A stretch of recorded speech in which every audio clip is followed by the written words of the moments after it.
Hi darlings! Today we're going to make pasta alla Noma. So today magta-taglish po ako at bago tayo magsimula, gusto ko lang i-share na tuwan-tuwa ako sa dish na to kasi kapangalan niya yung mother ko pero iba lang talaga ng pronunciation. So yun lang, wala lang, shinare ko lang kahit hindi kayo interesado. So kung ready na yung ingredients nyo, okay, magsimula na tayo.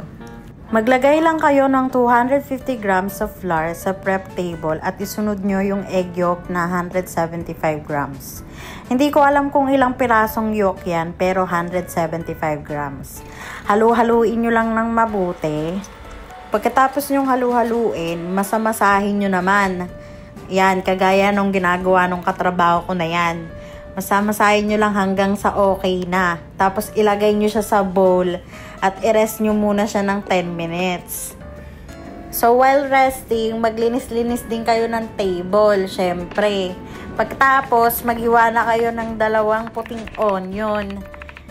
2 puting onion equivalent to 100 grams dapat po. Tapos, maghiwa na rin kayo ng 3 or 4 na piraso ng eggplant. Designan nyo lang ng bahagya. Tapos, i-cut nyo na siya ng cubes. Tapos, balutin nyo siya ng konting flour para hindi niya masyadong sipsipin yung mantika. Tapos, i-deep fry nyo na hanggang mag-golden brown.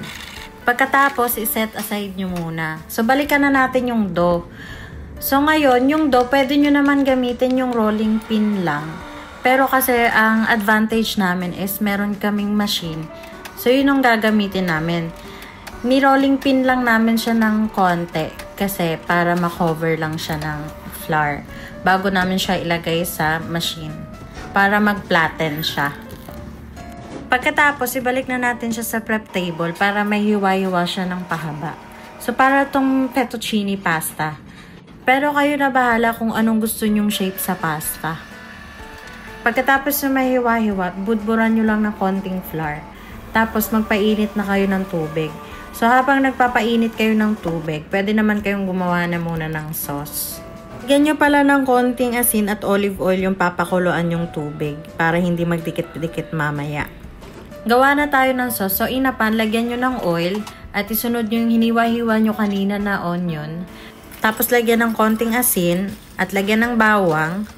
Lagyan ng 50 grams of butter, konting paminta, 1 kutsarang oregano, 300 grams of tomato sauce, konting tubig, konting chicken stock, at lagyan ulit ng konting butter. Pagkatapos lagyan ng cherry tomato, 50 grams of parmesan cheese, at isunod na ang piniritong talong. Balikan na natin ang kumukulong tubig. Pwede na nating ilagay ang pasta. Pakuluan ito ng mga 5 to 8 minutes. Yung pinagkuluan nga pala ng pasta, pwede tayong kumuha ng 2 ladle at ilagay sa sauce para sa extra thicken. Ready na ang ating sauce at ready na rin ang ating pasta. I-drain lang ang pasta at hugasan siya sa malamig na tubig. Or di kaya naman with ice para hindi siya maluto ng masyado. Lagyan nyo ulit ng konting oil para hindi siya dry at magdikit-dikit. Siyempre, maarte kami, kaya kahit pwede naman pagsama-samahin, nagluto pa kami ng 1 portion. So, panoodin nyo na lang kung paano namin niluto ang 1 portion. So, ang pinaka-favorite ko talaga dito is yung mga plating na at tikiman time. I hope may natutunan kayo dito sa aking vlog kahit na ang boses ko ay maton. Ayun lang. Bye!